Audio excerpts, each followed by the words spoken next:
అధికారుల భరతం ఏసీబీ పడుతుంది. అవినీతి అక్రమాలకు పాల్పడుతున్న పలువురు అధికారులను అరెస్ట్ చేస్తుంది. చిన్న పనులకు కూడా లక్షల్లో లంచం డిమాండ్ చేస్తూ ప్రజల కష్టాన్ని పలువురు ప్రభుత్వ ఉద్యోగులు పీల్చిపిప్పి చేస్తున్నారు. అలాంటి అవినీతి అనకొండలపై ఏసీబీ కొరడా జొలిపిస్తోంది.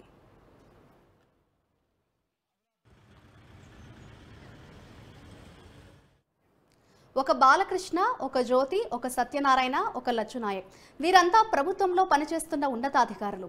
ప్రజలకు సేవలు అందించడం, ఆ సేవలా చూడటం వీరి కర్తవ్యం. కానీ వీరు తమ అధికారాలను అడ్డం పెట్టుకొని సొంత అక్రమ ఆర్థిక సంపాదనను పెంచుకుంటూ పోతున్నారు. ప్రభుత్వ ఉద్యోగిగా ప్రజలకు సేవ చేయాల్సిన అధికారులు ప్రజల కష్టార్జితాన్ని పీల్చి పిప్పి చేసి చిన్న పనులకు సైతం లక్షల రూపాయలని లంచంగా డిమాండ్ చేస్తున్నారు. ప్రతి శాఖల్లోనూ అవినీతి అనకొండలు ఉన్నారు. వీరి భరతం పట్టేందుకు ఏసీబీ అధికారులు సైతం సిద్ధంగా ఉన్నారు. ఇటీవల కాలంలో ప్రజల నుండి లంచం డిమాండ్ చేస్తున్న పలువురు అధికారులను ఏసీబీ అరెస్ట్ చేసింది. ట్రైబల్ వెల్ఫేర్ ఎగ్జిక్యూటివ్ ఇంజనీర్ గా పనిచేస్తున్న జ్యోతిని ఏసీబీ అధికారులు అరెస్ట్ చేశారు. ఆమె మాస్టర్ ప్లాంట్లో ఉన్న తన కార్యాలయంలో బాధితుల నుండి 84,000 రూపాయల లంచం తీసుకుంటుండగా ఏసీబీ అధికారులు రెడ్ హ్యాండెడ్ గా పట్టుకున్నారు. నిజామాబాద్లోని గాజుల రామారంలో జువైనల్ బాయ్స్ హాస్టల్ నిర్మాణం కోసం నిధులు శాంక్షన్ అయ్యాయి. అయితే ఆ శాంక్షన్ బిల్లులపై సంతకం చేసేందుకు ట్రైబల్ వెల్ఫేర్ ఎగ్జిక్యూటివ్ ఇంజనీర్ అయిన జ్యోతి 84,000 డిమాండ్ చేస్తుంది. దీంతో బాధితుడు గంగన్న ఏసీబీ అధికారులను ఆశ్రయించాడు. ఫిర్యాదు మేరకు ట్రైబల్ వెల్ఫేర్ కార్యాలయంలో ఏసీబీ సోదాలు నిర్వహించింది. సోదాల అనంతరం బాధితుడి దగ్గర నుండి 84,000 లంచం తీసుకుంటున్నట్లు ఆధారాలు రుజువు కావడంతో ఎగ్జిక్యూటివ్ ఇంజనీర్ జ్యోతిని ఏసీబీ అధికారులు అరెస్ట్ చేశారు.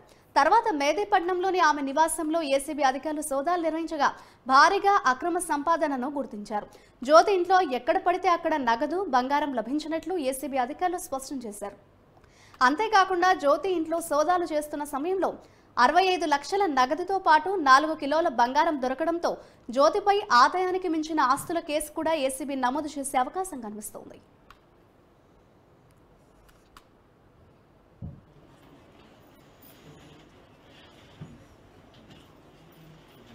అవినీతి తిమంగళం హెచ్ఎండిఏ మాజీ డైరెక్టర్ శివబాలకృష్ణ గురించి పుట్టలుగా కథలు బయటపడ్డాయి.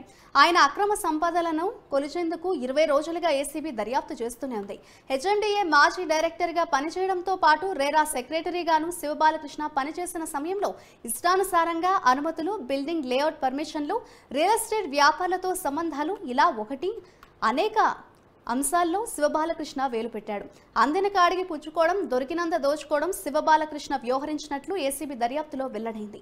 ఆదాయానికి మించిన ఆస్తుల కేసులో శివబాలకృష్ణతో పాటు అతని సోదరుడైన శివ నవీన్ కుమార్ను సైతం అరెస్ట్ చేశారు. అవినీతి అనకొండలుగా ఉన్న అధికారులు తమ పేరు మీదే కాకుండా తమ కుటుంబ సభ్యుల పేరు మీద కూడా బినామీ ఆస్తులు రాసి అక్రమ సంపాదనకు అధిపతులుగా మారుతున్నారు. ఇంట్లో ఒక ప్రభుత్వ ఉద్యోగి ఉంటే చాలు, మిగతా వారందరినీ ఎలాగోలా సెటిల్ చేయొచ్చు అనే ఉద్దేశంతో చాలా మంది ఉంటారు. ఈ విషయంలో శివబాలకృష్ణ మరో అడుగు ముందుకు వేసి తన కుటుంబ సభ్యులందరినీ సెటిల్ చేసేశాడు. భార్య, కూతురు, కొడుకు, తమ్ముడి భార్య పేరు మీద భూములు రిజిస్టర్ చేయించాడు.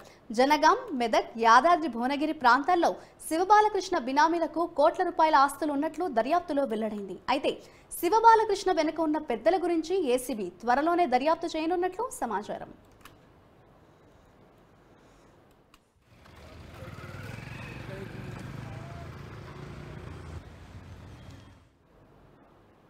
కొద్ది రోజుల క్రితమే మరో అవినీతి అనకొండను ఏసీబీ అధికారులు అరెస్ట్ చేశారు.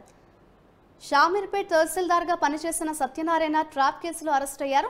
ఇరిగేషన్లో ఉన్న ఒక భూమికి క్లియరెన్స్ ఇచ్చి పాస్బుక్లు మంజూరు చేసేందుకు గాను 30 లక్షలు డిమాండ్ చేయగా అందులో 10 లక్షల రూపాయలను తహసీల్దార్ సత్యనారాయణకు బాధితుడిచ్చాడు. అనంతరం ఏసీబీ అధికారులను ఆశ్రయించడంతో వాళ్ళు షామీర్పేట్ తహసీల్దార్ కార్యాలయంలో సోదాలు నిర్వహించారు. ఈ వ్యవహారంలో షామీర్పేట్ తహసీల్దార్ సత్యనారాయణతో పాటు అతని డ్రైవర్ను కూడా ఏసీబీ అధికారులు అరెస్ట్ చేశారు. నల్గొండ జిల్లాలో జీజీహెచ్ హాస్పిటల్ సూపరింటెండెంట్గా పనిచేస్తున్న లచ్చు నాయక్ను ఏసీబీ అధికారులు అరెస్ట్ చేశారు. గవర్నమెంట్ హాస్పిటల్ సూపరింటెండెంట్ కావడంతో వివిధ సర్జికల్ టెండర్లకు సంబంధించిన అనుమతులు సూపరింటెండెంట్ చేతిలో ఉంటాయి. అయితే సర్జికల్ ఐటమ్స్ నాన్ టెండర్ విభాగంలో మంజూరు చేసేందుకు గాను సూపరింటెండెంట్ లచ్చు నాయక్ బాధితుడి దగ్గర నుండి 3 లక్షల వరకు డిమాండ్ చేశాడు. దీంతో బాధితుడు అధికారులను ఆశ్రయించగా ఏసీబీ అధికారులు కేసు నమోదు చేశారు. దర్యాప్తు చేసి ఆధారాలు సేకరించిన తర్వాత లచ్చు నాయక్ను అదుపులోకి తీసుకున్నారు.